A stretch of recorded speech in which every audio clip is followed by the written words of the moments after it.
why I got chosen to be one of the presenters for these compost workshops is I've been probably composting for about 15 years privately, and I've been in the waste management field around the same amount. I actually came from the city of city of Airdrie, sorry, before I came to the city of Red Deer. So I used to run their compost program there, and I also do the same for the city here for your leaf and yard waste curbside collection program. So Lauren came and said, hey, can you help us out? And I said, sure, why not? I got nothing else to do. So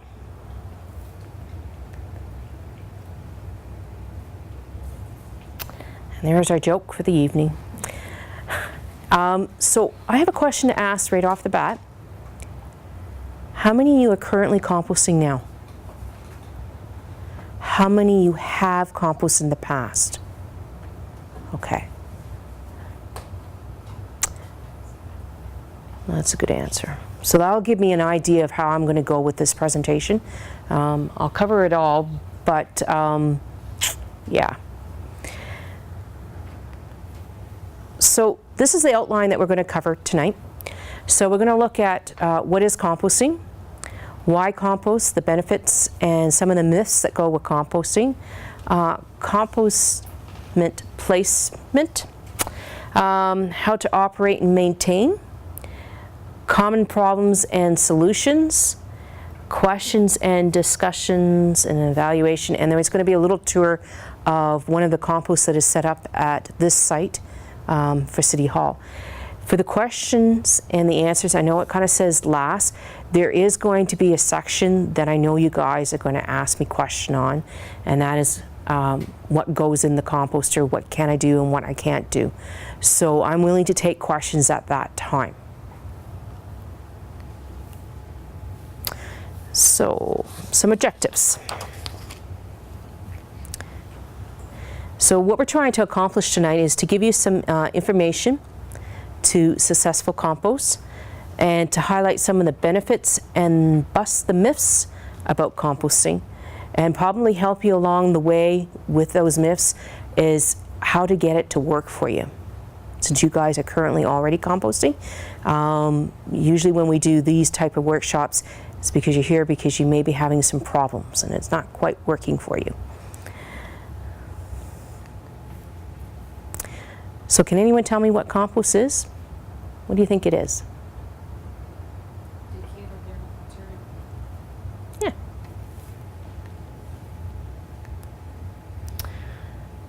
So in nature, what happens is the trees, the leaves, the plants, they die in the fall and they decompose. And it's decomposed through bacteria and fungus. And in the end, what they leave is this stuff called humus, okay? What we're going to get you guys, what you guys are doing is basically taking your yard waste and your kitchen organics, and you're doing the same process, except for you're providing a little area in order to do it in.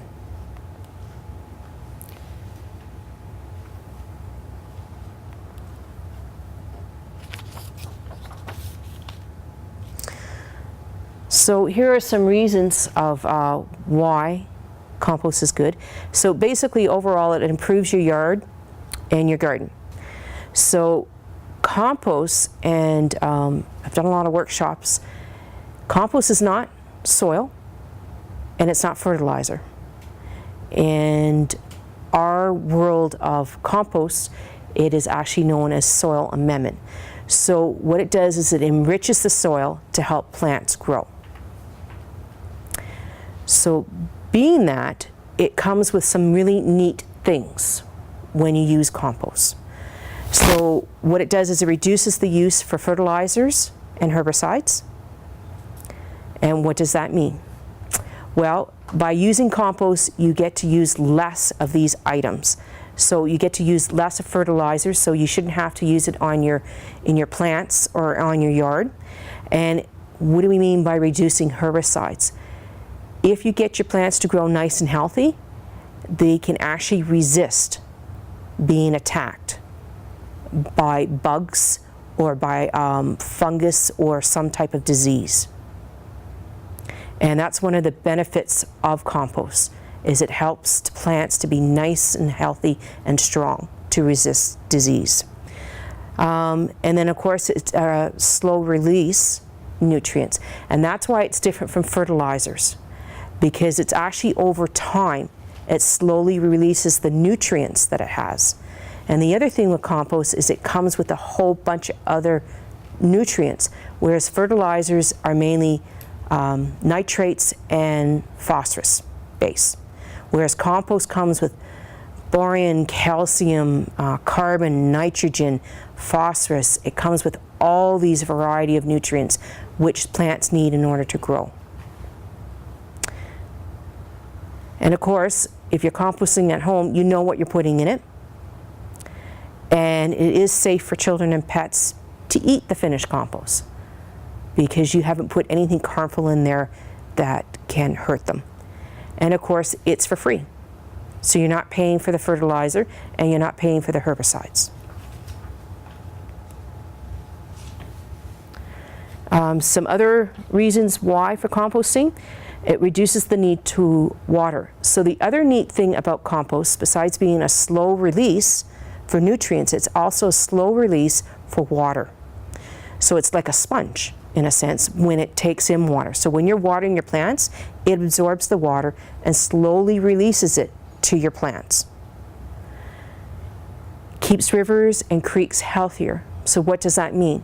If you're using less herbicides, less fertilizers, being runoff, okay, from your yard into the stormwater outlet, those items can be harmful to the waterways. By using compost, yeah, it may run off into the stormwater, but it's a natural item, so it's not harmful to those other environments. And of course, it decreases erosion and runoff. One of the neat things is happening is, especially with the federal government, when they're doing a lot of work in national park areas, or they're doing roadway work, and some of the provincial is doing the same thing, is they're beginning to use compost, where they go in and they grade down an area in order to put a road or to expand the road. So they take the soil off, and of course they take the vegetation off, and so they got to put it all back down. What happens a lot of times is you get erosion occurring. So what they're beginning to use is compost, because again, it seems to stick to the soil, allows the plants to grow, and it also keeps the water from running off.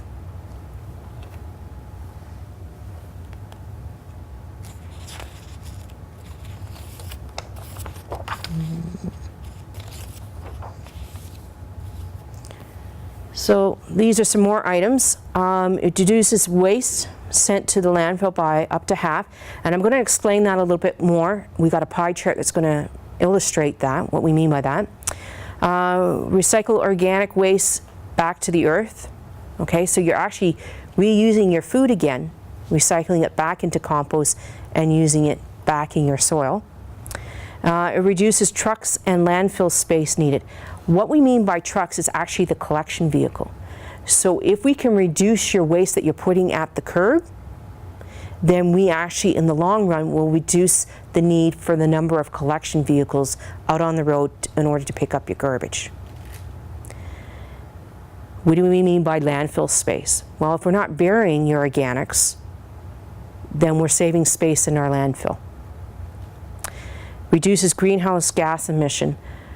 One of the number one causes in landfills to produce greenhouse gas emissions is organics. It's very good at giving us methane production.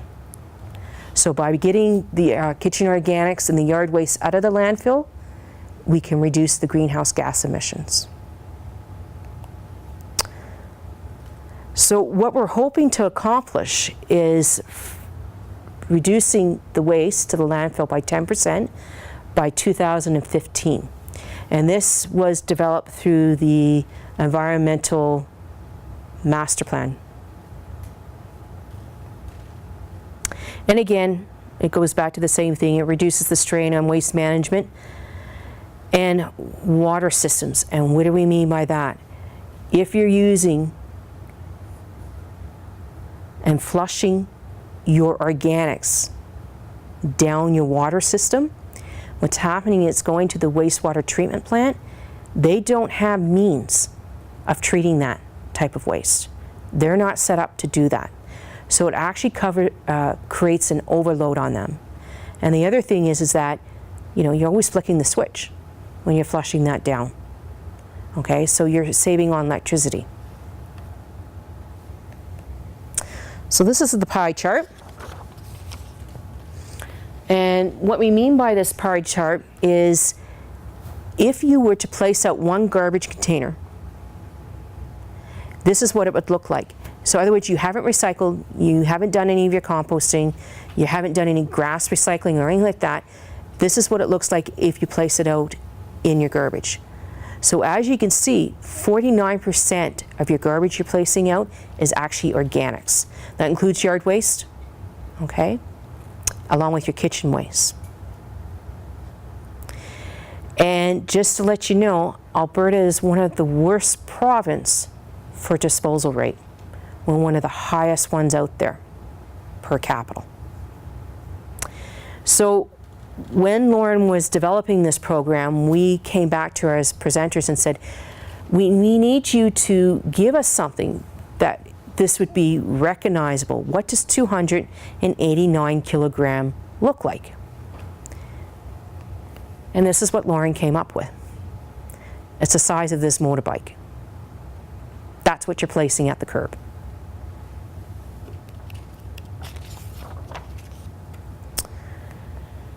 And of course, if you ever hang around with us waste management people, we find some really cool things, and we think they're cool.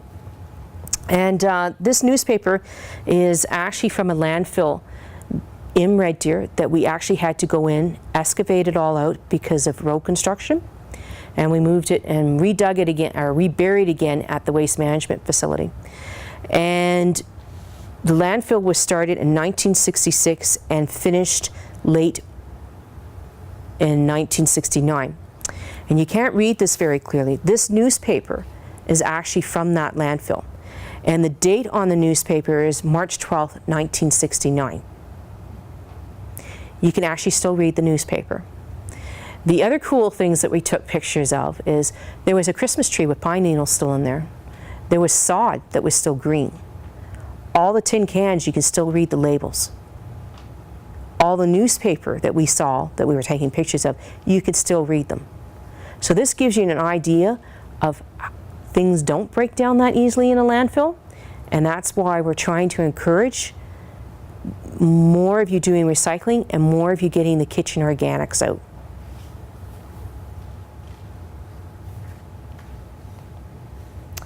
So we're going to go on to myths about composting.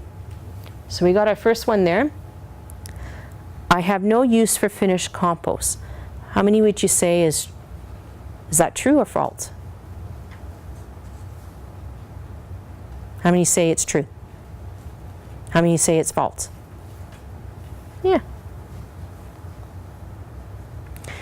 And the number one thing that I've always found in the last couple of years, that what people don't realize is that compost can be used on your lawn. It can be used as top dressing. Most people just think it's for my garden, for my flowers and my vegetables, and that is it. No, you can actually use it as top dressing for your lawn.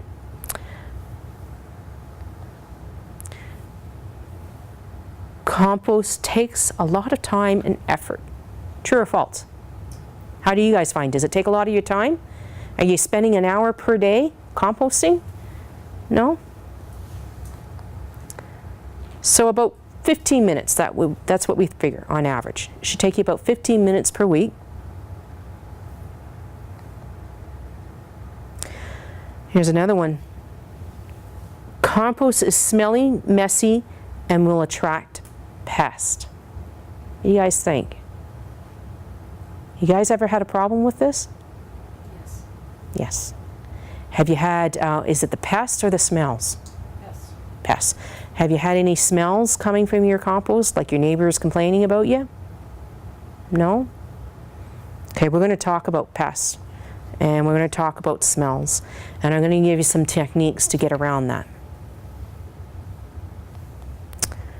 And the last one is, I don't have enough organic waste to bother. You'd be surprised what you can put into your composter for waste.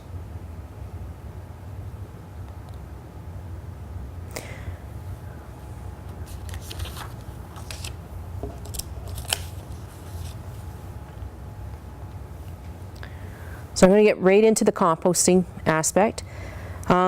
We recommend for your composter that you place it in a convenient sunny spot. And what we usually mean by this is either it's half sun, half shade, or full sun, not full shade, because you're relying on the sun to help you along the way, to heat things up for you, okay? So the sun is a helper, okay?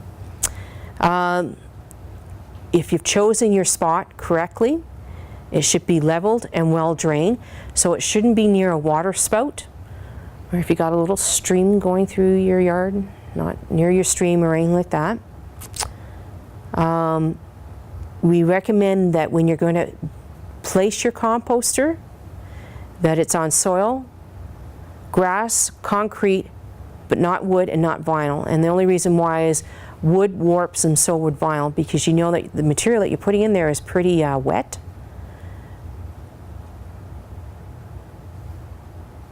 And this one other bullet we have there, well, actually it's the Kerry Wood Nature Center is actually selling composters, and they're actually selling, this is the design that the city's going with, and I believe it's $60 per composter. And then you can actually build your own. And I should have asked Lauren beforehand, did you put that brochure in there from Alberta Environment? They too, in that brochure from Alberta Environment, the one that you pull out, it's really long, it's actually quite a very good resource tool to look things up on. It does show you how you can build your various composter. Okay, let's get into the real discussion here. So items that you can put in there. Greens, and what do we mean by greens? It means that they're nitrogen based. And I'm going to switch the little language around here a bit. What I really recommend people understand is that in your composter, the bugs that are chewing or eating your organics up, refer to them as your pets at this point, okay? Because your pets require food in order to live.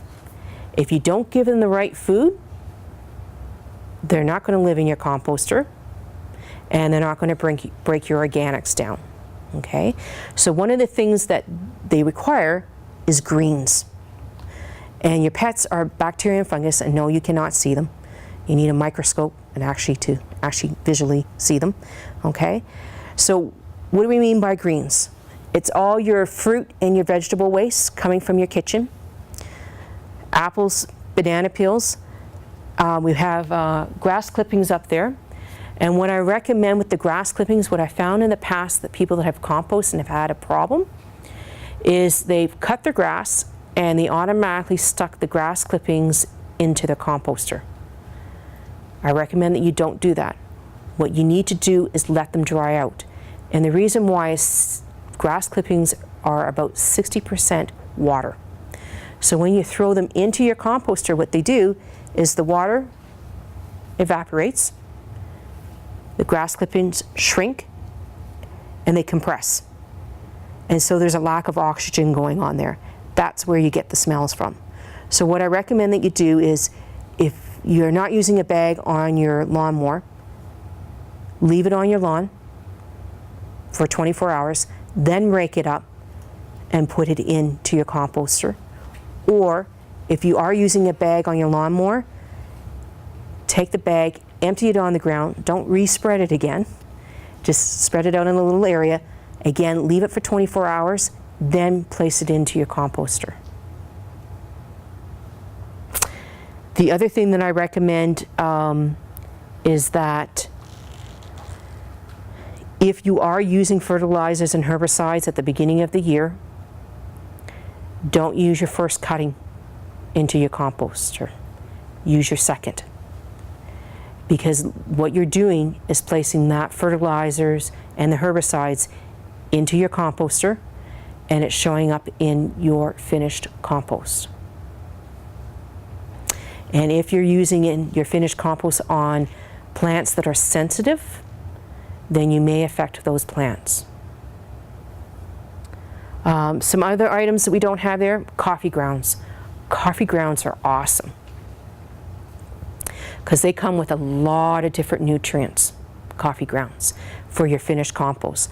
Matter of fact, what you can do is you can just use what we're going to talk about, carbons, which are your leaves and stuff like that.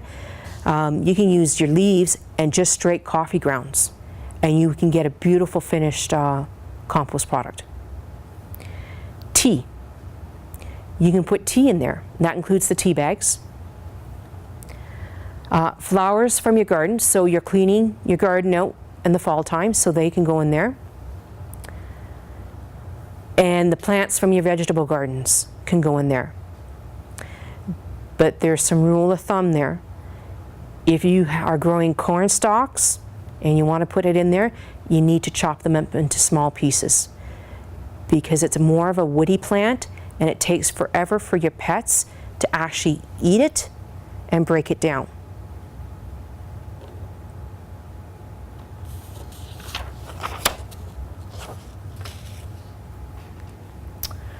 So these are your browns. What do we mean by browns? That means it's carbon base. So we have some shavings, coffee filters, and you notice that the coffee filters are brown, not white. The white ones are bleach, and again, all what you're doing is adding the bleach to your finished compost. Okay? Leaves, newspaper, and newspaper only. No magazines, no office white computer paper, anything like that. And the reason why is newspaper, the ink is vegetable base, whereas your magazines, glossy junk mail, flyers, white computer paper, that ink comes from, has more of a toxic substance to it. So again, it'll end up in your finished compost product. So newspaper only. A brown cardboard box, you can also use that. And again, with these two items, the newspaper and the cardboard box, what you're doing is shredding. The newspaper, you're literally just putting it through a shredder, like a paper shredder, in order to get it fine enough in order for the bugs to decompose. And if I can just put the connection there for you, what I mean by decomposing is your pets, the fungus and the bacteria, literally require a ratio of 2 to 1. 2 carbons to 1 nitrogen. So 2 browns to 1 green. Though they require more carbon, the browns, it's actually harder for them to break down the browns. So when you're placing these other items in there, break it down. The only one that you don't have to really do is leaves, because it's easier for them to eat it and get the carbon out. Because literally what they're doing is they're eating the carbon out of that material. They're eating the nitrogen out of your vegetables. Okay? And then we have egg cartons there. And egg cartons are really good too. And those, you don't have to shred it as much as the cardboard box or the newspaper, because for some reason it's more easily for them to break down. And actually the other one is your coffee cup holders from Tim Hortons. Any of those cardboard type of things can actually go into your composter too. So what I recommend is, what happens in a lot of cases is a lot of people forget about the browns, because where are you going to produce the most? The greens, the nitrogens. And a lot of people forget to put the browns in. So in the fall time, what I recommend to most people is bag your leaves. That way you have leaves year-round. The other way of easily mixing the two together is, if you're using an ice cream bucket to collect your kitchen organics, or if you got one of those fancy kitchen compost organic collectors, the rule of thumb I'm recommending to most people is do 2 to 1. So 1 green to 2 browns of those containers. And we're going to talk about the recipe. The shavings, the wood shavings, I do have some hesitations on using that. It depends on where you got the wood shavings from. So if it came from treated wood, no. Because the chemicals come right through to the finished product. So if you're going to use wood shavings, be careful where you're getting the item from. And a lot of people say, well, can I use my pet waste? My rabbit, my gerbil, my hamster? No. No pet waste in your composter. And the only reason why is you don't reach the temperature in order to kill what we call pathogens. So the pathogens will show up in your finished compost. Some other items here. No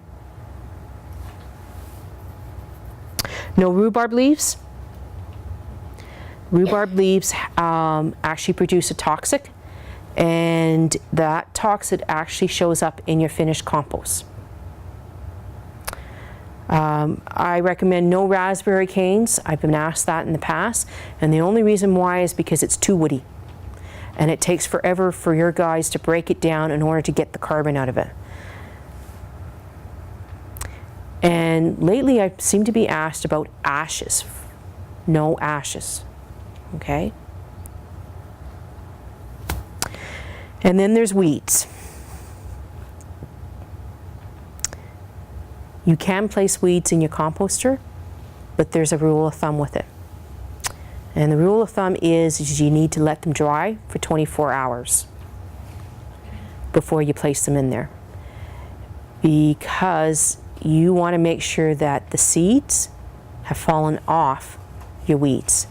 Because again, your finished product or your composter doesn't reach the temperatures in order to kill the seeds. So what will happen is you go to use that finished product, the seeds from the weeds will show up. You go to place it in your garden, and all of a sudden your garden seems to be full of weeds. So what I recommend that you do, just like the grass clippings, pull them, let them dry, then place in your composter.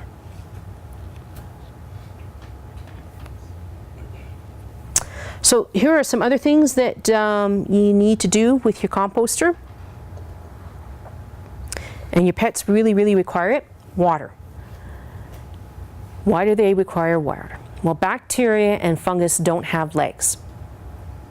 In order to move around in your composter, in order to eat the kitchen organics, they use water to move around. So if you don't water it, then they can't move around. And they literally just eat the one area, that is it, they die, okay? And what do we mean by watering? That doesn't mean that you go out and stand over top of your composter for an hour with a garden hose. What we recommend that you do is grab a handful. If you form a ball, you're doing good. If it falls to pieces, it's too dry. It's sort of like a wrung out sponge. That's what it should look like. Air. A lot of people don't do this. And what we mean by air is you literally have to turn your composter. Your kitchen organics that you're placing in there, you actually have to turn it, mix it, and get the air in for those fungus and bacteria. If you don't give them air, then you get what I call the stinky bugs. And that's why your compost stinks. Because those bugs produce gases and they don't need oxygen. Soil. What I recommend for the soil is for you guys, because you're already composting, I usually recommend in the springtime that you grab a shovel full of soil and place it in your composter. And the reason why is you're just taking the microorganisms from the dirt, from the soil, and just boosting your composter. Because in the wintertime, yeah, it's still composting, but it's composting slow, so you don't have a lot of bacteria and fungus in there. So all we're doing is introducing some more guys in there just to get it going again. And of course, the sun. The sun just helps heats up.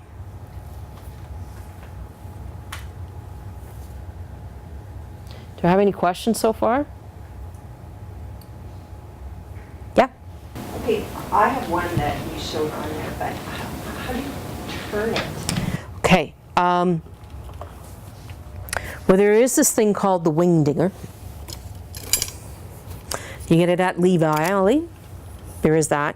And all what you do is you go down into your composter, and then this little wing comes out once you reach the bottom. And what you do, as you turn it, you pull it out. And then you keep going down. The one that I do is a little tiny garden fork. And it's the little flat guys. And all what I do is dig down into my compost, pull it, turn it, and then I just turn it like that.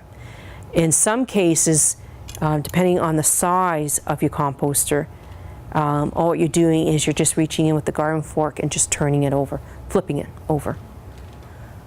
Okay?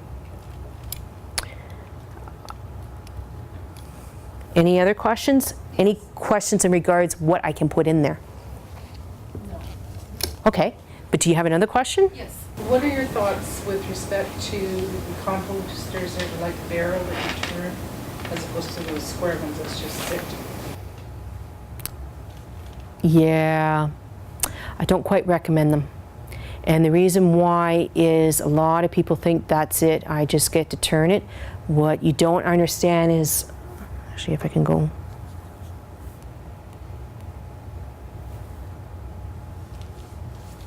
This type of composter, or the ones that you build your own, allows air in. Those drums don't have air. Yeah, it's just turning it, but you're not getting air. And so what you're getting is those anaerobic stinky bugs, and they will decompose for you, but it's really, really slow. And of course they smell.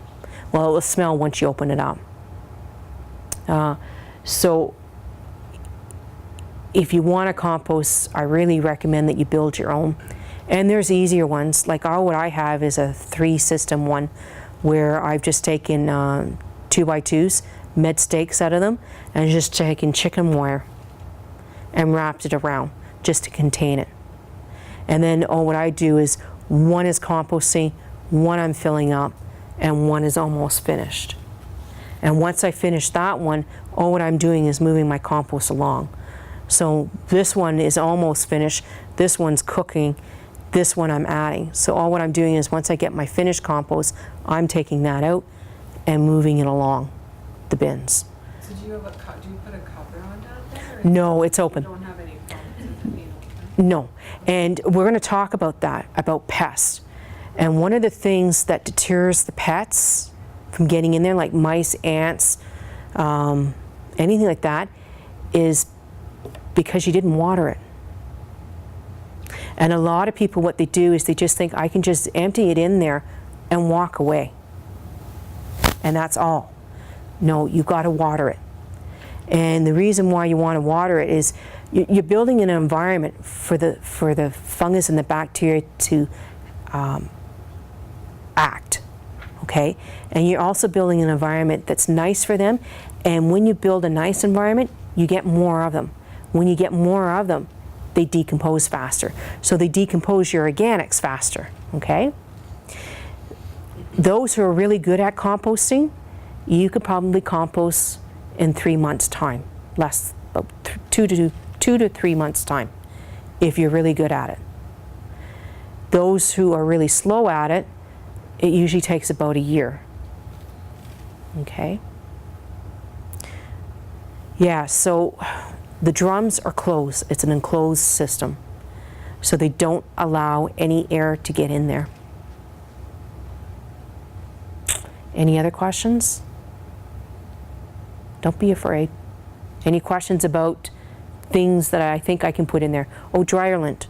You can put dryer lint in there. I forgot to mention that. And I did put my corn stalks in there last year. Will they eventually decompose? Yeah, they will. Cob corns, you can put that in there.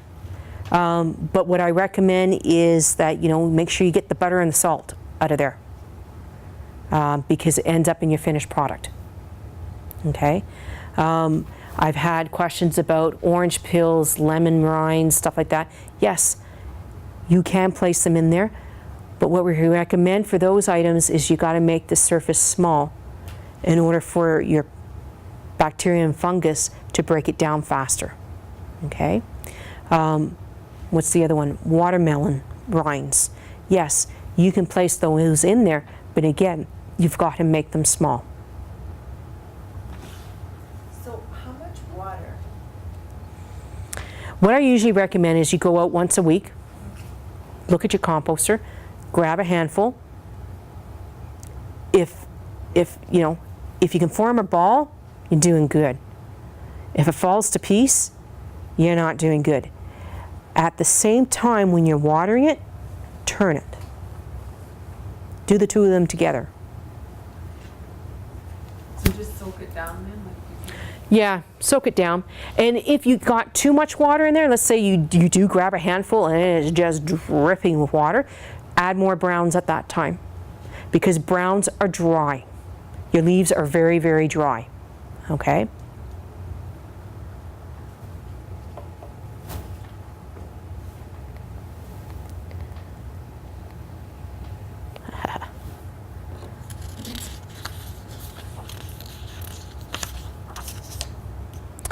So some don'ts. No dairy, especially the cheese, because it's oily. The bacteria and the fungus do not break down oils. It actually will show up in your finished product.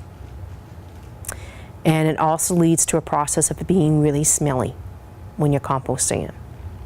No salad dressing. And again, the same reason. It's oil base. No meat, and the reason why is meat will attract some really heavy duty big pests unless you bury it in your composter. So you're literally burying it inside your composter and covering it up. But the downside to that is when it does decompose, it smells. So you don't want to upset your neighbors. Okay? And again, I said before, no pet waste. And the reason being is your composter reaches anywhere between 40 to 60 degrees. That is not hot enough in order to kill pathogens that might come with your pet waste. And then we have some finished food there that's been cooked.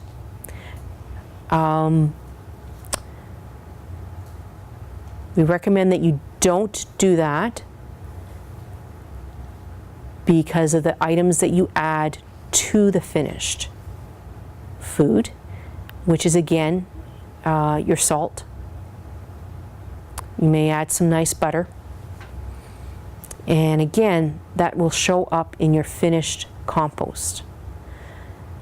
So your finished compost can be kind of, if you have butter and greasy stuff in there, can be kind of rancy. The salt, the reason why you don't want salt in there is because it's actually harmful to the plants that you're applying it to. They absorb the salt blocks the water pores, so they can't absorb any more water. So they die. So nothing with salt. Now I've had people ask me in the past, well, I don't cook with salt. I don't. And if you don't cook with salt and you're not adding anything to it, yeah, you can place it out with your kitchen organics. It can be part of it. But only if you're using it as plain.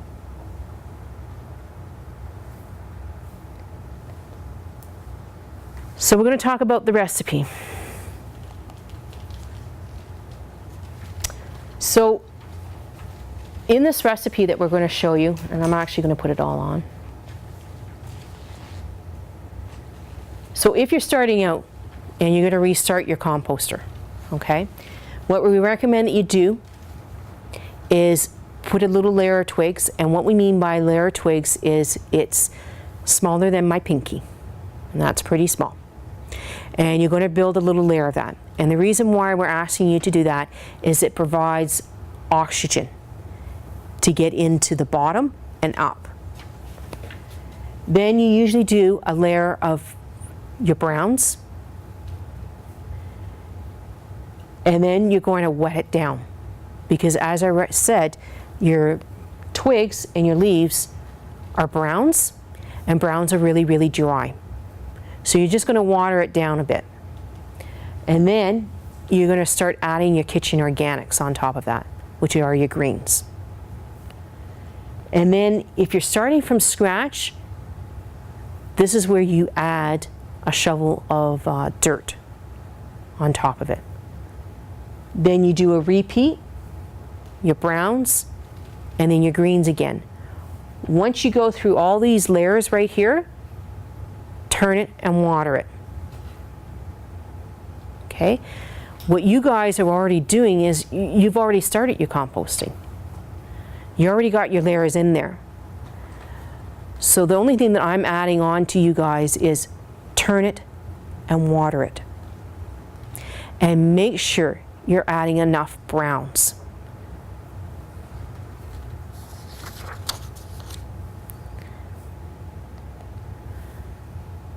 So Lauren thought, and I thought, that it might be interesting to get you guys to do an activity. And the activity is we've got some artificial composters, and we've got some items in bags, and we're going to get you to build this recipe. So if you could just break into little groups, and we've got 4.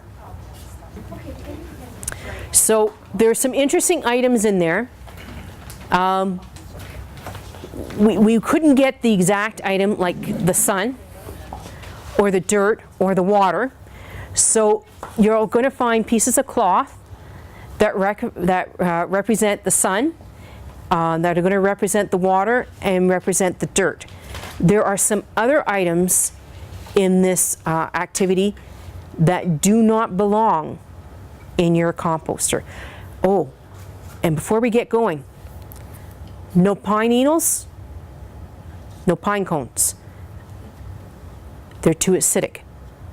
And your pets, your little bacteria and fungus, do not like it. It actually kills them. Okay?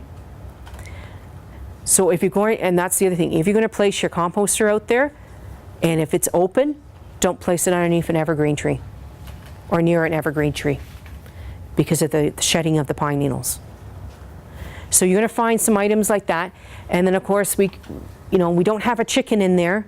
So there's something that looks like a chicken maybe, or there's a goat in there. I think there's a goat in there. Yeah, there's some items in there, okay? So what we want you to do is empty out your bag, and you're going to use the basket to build your composter up. This is the rule of thumb. Anything that comes from a tree is carbon. Everything else is greens. Just because it's brown doesn't mean it's green. Oh, so you were adding greens. That was asked in the last workshop. What about brown paper bags? Yes, brown paper bags are fine. And again, that comes from a tree, so therefore it's a carbon, okay? So we kind of talked about this. So what's going to happen is you're going to continue to layer, add your browns for those who are already started composting. So you're not so much going to do the layers so much. I really recommend that whatever you're collecting your kitchen organics in, use that as your measurement. So you're going to dump that in your composter, do 2 of those containers for your browns. That's how you're going to get your ratio, okay? For those of you who are starting out from scratch, start with the layers that we recommended, okay? And then once you get the layers, those layers right in there, turn it and water it. okay? So we talked about aeration. You can use a little garden fork, or you can get these little winger dingers from Levi Valley.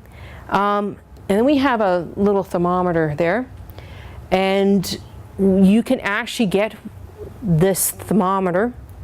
You can actually sign it out. Kerrywood Nature Center has 2 of them. So all you have to do is sign it out.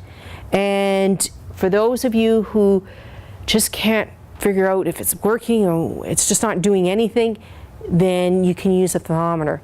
But I've got some rule of thumbs to test, is it heating up? Because what's happening is you're adding the water, your little guys are moving around through the water, and when you know that you've got a lot in there, a lot of these bugs eating things away, is they move up against one another. And when they move up against one another, they create friction. When you create friction, you get heat. And that's why I say that your temperatures in your composter is going to go anywhere between 40 to 60. That's how you can tell that it's working. So if you don't want to do the thermometer, when you're reaching in to grab that handful and you're reaching right into that compost stuff, you're going to find it that it's not boiling hot, but you're going to find it's warm to the touch. That's another indication that you're doing quite well. Okay?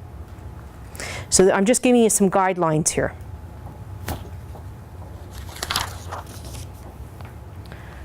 So this is just a fancy little temperature chart.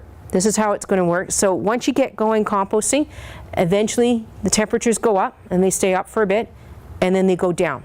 And that's how you can tell when you're getting to your finished compost. It's no longer heating up, and it looks like dirt, and it smells like dirt. Okay? Which brings us to our next slide. So your finished compost should smell and look like dirt. You shouldn't be able to identify anything that you placed in there. So you shouldn't see that orange peel anymore, or you shouldn't see that lettuce there anymore. That should all be broken down, and it looks like finished compost.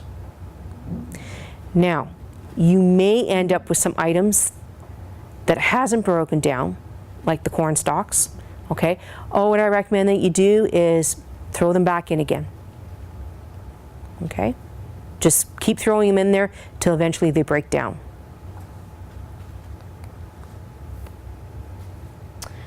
So the question is how do I get the finished compost? So this little guy is called an earth machine. And I'm going to flip back really quickly.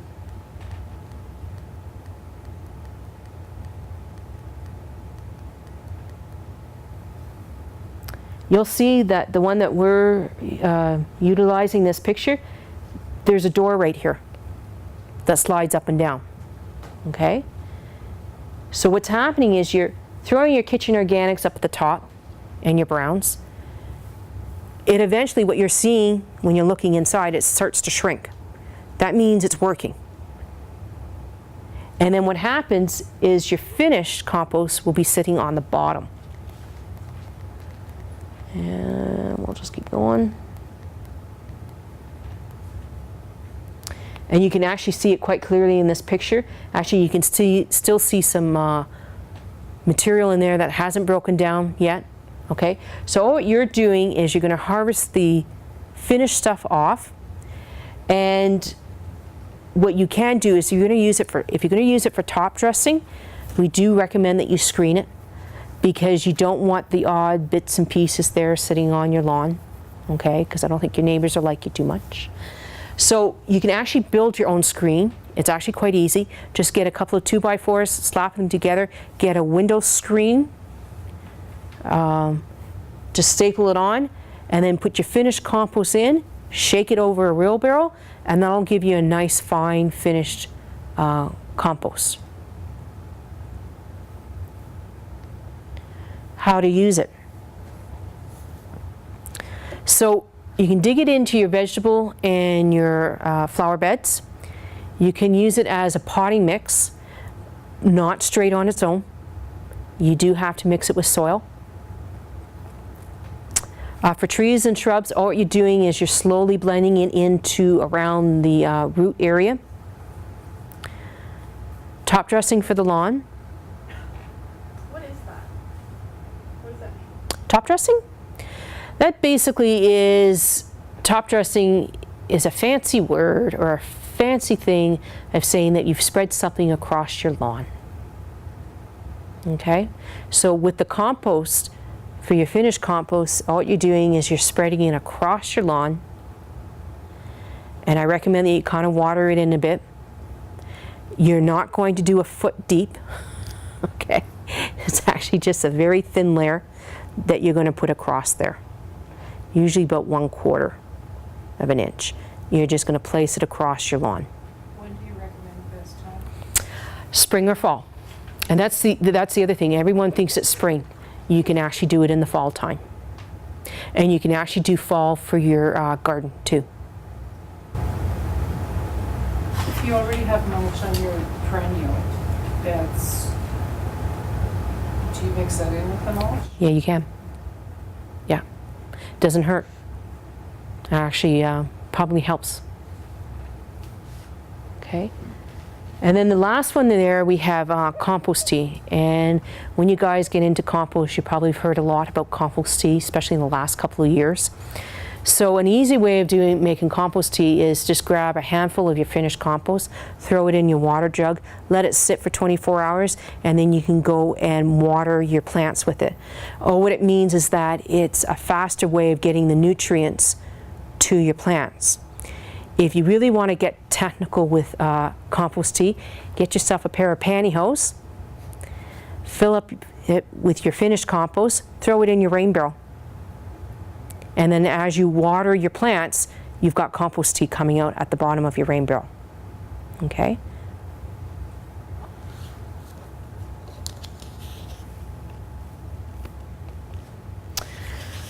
Okay, let's get into some troubleshooting. So it smells like a rotten egg. So there's a number of things going on. You got compaction. That means not enough air. And usually that happens when you're throwing your grass clippings in there and you didn't let them dry. So what we recommend is you aerate it and add some browns. Smells like ammonia. What that usually means is you added all greens and you forgot the browns. Okay? Or you got a lot of greens and not enough browns in there. So again, add your browns, turn it while you're adding your browns. This is the number one reason why people stop composting, because for some reason I had mice, ants, insects living in my composter. What that indicates to me is you didn't water. It's too dry. Once you start watering it, these guys won't live there because they don't like wet environments. Just your pets do, your fungus and your bacteria.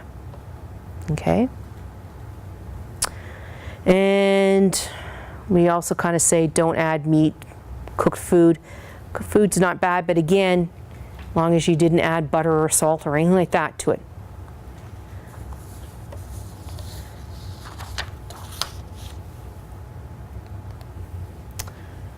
The process is too slow. And that's a number of things. One, it's not enough surface area. So let's say you just filled it with cobble corn and that's it. And you added some browns. Well, it's going to take forever for it to break down, and that's why it's taking too slow. The other thing for the reason why it takes too slow is usually what's happened is, again, you used a lot of nitrogen, a lot of your kitchen waste, organics, but you didn't add any browns. Literally, bacteria and fungus need the combination of the two in order to survive.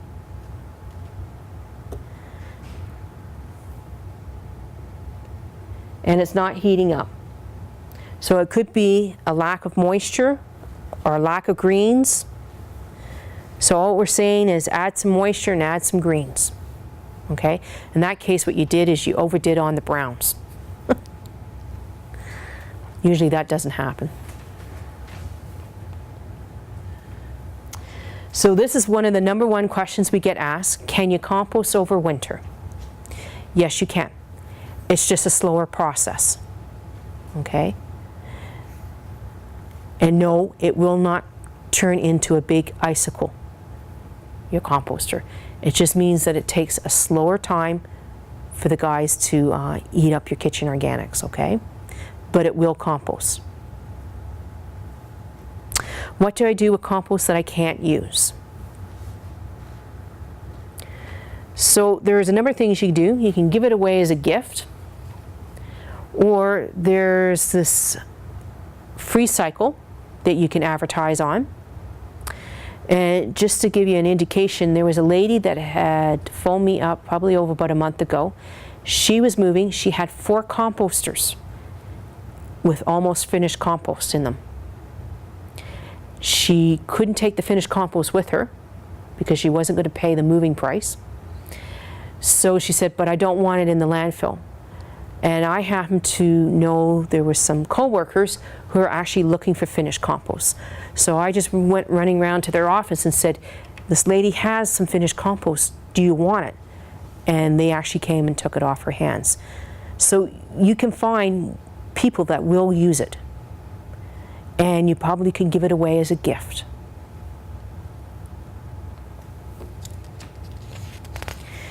Okay, so I kind of briefly talked about this one, can I compost weeds?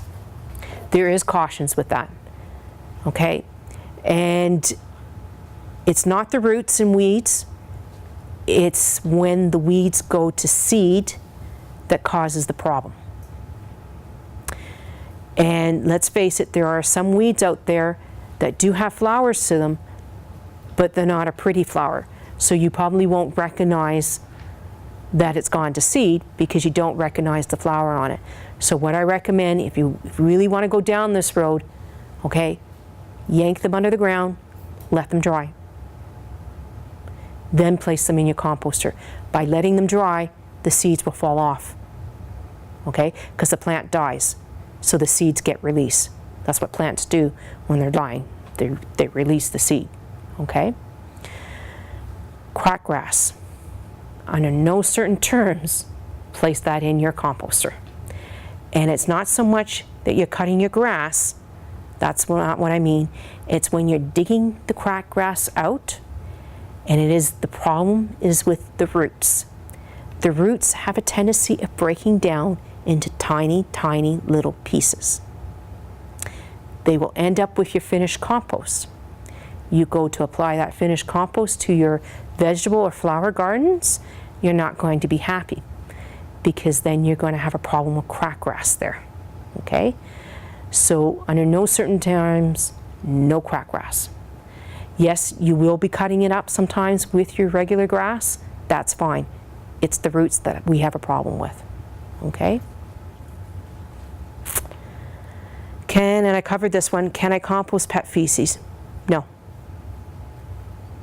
You don't reach the temperatures to kill the pathogens.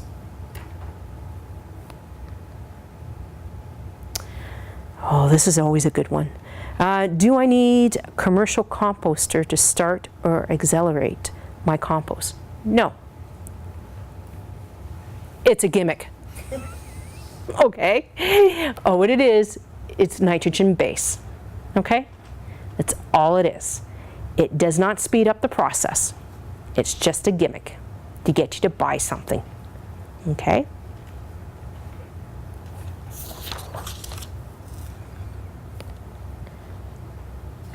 So we have some more resources. There's that brochure that you have that comes from Alberta Environment, and it's an awesome brochure that they put out.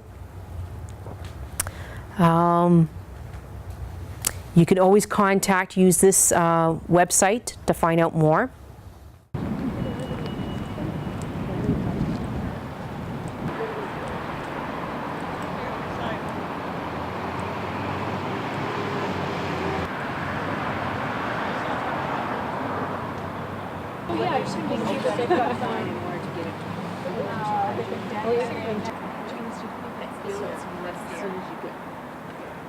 Oh, there it is. Okay. Okay. Yeah, it's alive. This is